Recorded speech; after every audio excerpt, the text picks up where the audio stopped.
Hey there, history explorers. If you're new, hit subscribe to join our journey through time.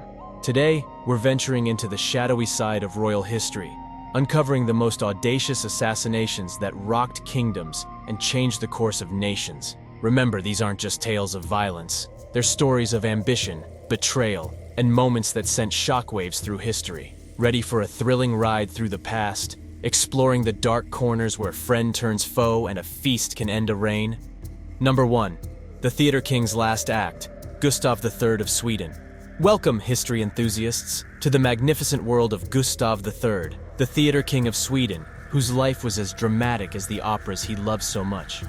An enlightened despot, Gustav was a patron of the arts, and he took center stage in Swedish politics, steering his country into a period of peace and reform. However, as we'll soon discover, not everyone was a fan of his performance. Gustav ascended to the throne in 1771. During a time of political turmoil, the Swedish parliament, the Riksdag, had grown so powerful that the monarchy was just a figurehead. But Gustav, with his love for drama, was not a man to be sidelined. In 1772, he carried out a coup d'état, usurping the power from the Riksdag and establishing himself as an absolute monarch. Now, while Gustav was known for his contribution to arts, he was also noted for his political maneuvers, which included curtailing the nobility's powers and rights. This, as you might guess, didn't earn him many friends among the aristocracy. They missed the good old days, where their word was law and their privileges were numerous. Gustav's audacious power grab and reforms? They didn't appreciate those one bit. As tension brewed, the disgruntled nobles and officers began to conspire. If they could not reclaim their power through politics, they would resort to more drastic measures. Thus was born the plot to assassinate Gustav III, a plot as riveting and suspenseful as any opera. The stage, a masquerade ball at the Royal Opera House in 1792. The actors, a group of conspirators led by Jacob Johan Ankerström, a former military man with a deep resentment for the king. The plot was daring, audacious, and incredibly risky. Under the veil of the masquerade, Ankarström approached the unsuspecting Gustav, disguised as the character Sinister. He shot the king in the back. The king, however, didn't die immediately, but lingered for 13 agonizing days before succumbing to his injuries.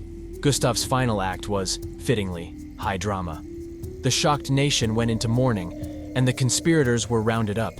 Ankerström was publicly executed, and the nobility's powers were curtailed even further. In this act of defiance, the conspirators hoped to reclaim their lost powers. Instead, they sealed their own fates and unwittingly secured Gustav's legacy. And thus ends our tale of Gustav III, the Theater King, whose reign ended in the same dramatic flair with which he lived his life. A show-stopping finale to a reign that was, in all senses, a spectacle. Number 2. The Ides of March, Julius Caesar. With the city teeming with people, gossip runs through its cobblestone streets faster than Rome's reputed chariots. And in 44 BC, the hottest piece of news, or rather prophecy, was that the great Julius Caesar's life was in danger. Indeed, even the soothsayers of the day had warned our beloved leader, beware the Ides of March. But alas, like in a tragic play, our protagonist dismissed these cautionary words. Caesar, the indomitable military leader, the popular political figure, and the newly crowned dictator perpetuo, brushed aside these dire predictions.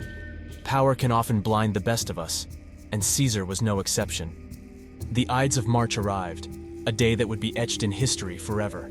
As Caesar made his way to the theater of Pompey, little did he know that a conspiracy was brewing in the shadows. His friend, his confidant, Brutus, was part of the plot. Oh, the bitter sting of betrayal. On that fateful day, within the hallowed walls of the Senate, the conspirators struck. Caesar, betrayed and shocked, fell to the Senate floor, leaving behind a legacy, a power vacuum, and an infamous line, Et tu, Brute. Caesar's audacious assassination led to a domino effect. Rome plunged into civil wars, the old Roman Republic crumbled, and in its place rose the mighty Roman Empire under Augustus. All of this thanks to a group of senators who were terrified of Rome turning into a monarchy. And there you have it, our powerful leader's tragic downfall, an event that altered Rome's trajectory forever. The echoes of Caesar's death still resonate through history, a poignant reminder that even the mighty are not invincible. Number 3. A king's undignified end, Edward II of England. Next stop, medieval England, where we find Edward II, a king more interested in his favorites than ruling. As you can guess, this wasn't a hit with the nobility. Edward showered his favorites, namely Piers Gaveston and Hugh Despencer, with royal privileges, sparking fury among the disgruntled barons. Despite their rebellion and Gaveston's elimination, Edward didn't learn his lesson and continued favoring Despencer. In 1327, Edward II was deposed and imprisoned by his own wife, Queen Isabella, and her lover, Roger Mortimer. Talk about family drama. As for his end, it's as shocking as it gets. Some say a red-hot poker was used in a very uncomfortable way. Others believe he was suffocated or managed to escape. Regardless, Edward's downfall marked a turbulent time in England's history. There you have it, Edward II's audacious and undignified end. Let's set sail now for the Roman Empire and meet its infamous emperor. Number 4. When guards turn executioners, Caligula. Next up on our whirlwind tour of history's audacious assassinations, we're heading back to ancient Rome, landing right in the heart of Caligula's reign. Briefly, Caligula started strong in 37 AD, promising the Roman people a prosperous era after the reign of Tiberius.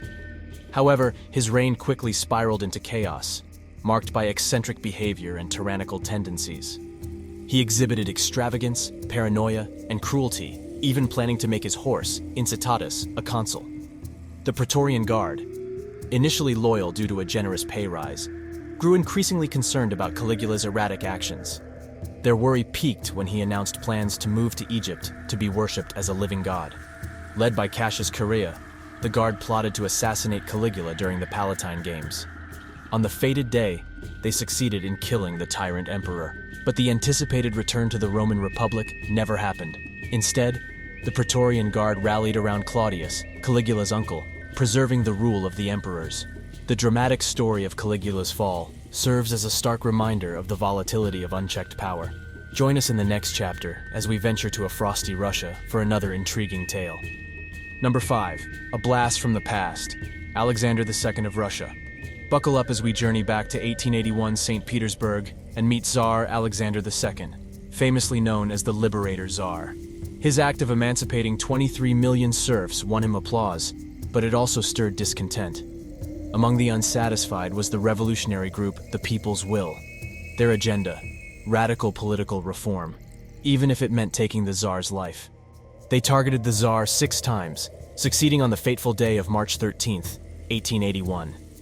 2 bombs, 1 carriage, and a fallen Tsar. His death marked a pivot in Russian history. His successor, Alexander III, reversed his reforms, ultimately triggering the Russian Revolution of 1917. And that, folks, is the riveting saga of Alexander II. History isn't just past events. It's a continuous narrative shaping our present. We've traversed a riveting timeline of audacious assassinations that were not just personal vendettas, but seismic shocks to their nations and the world. The tragic end of Gustav II marked the reduction of royal absolutism in Sweden. Julius Caesar's death led to the birth of the Roman Empire, forever altering the Roman political landscape. Edward II's brutal end highlighted the risks of royal disregard for the nobility. Caligula's demise signaled the end of his reign of terror and underscored the perils of absolute power. Alexander II's abrupt end ignited revolutionary sentiment and paved the way for radical change in Russia. These audacious assassinations are not just historic events, but enduring reminders of human ambition, conflict, and the interplay of power. As we wrap up our exploration of audacious royal assassinations, we see that history isn't just about kings, queens, and empires. It's about human drama shaping the future. So stay curious, stay questioning, and remember, history is alive and all around us. Until next time, keep exploring and stay audacious.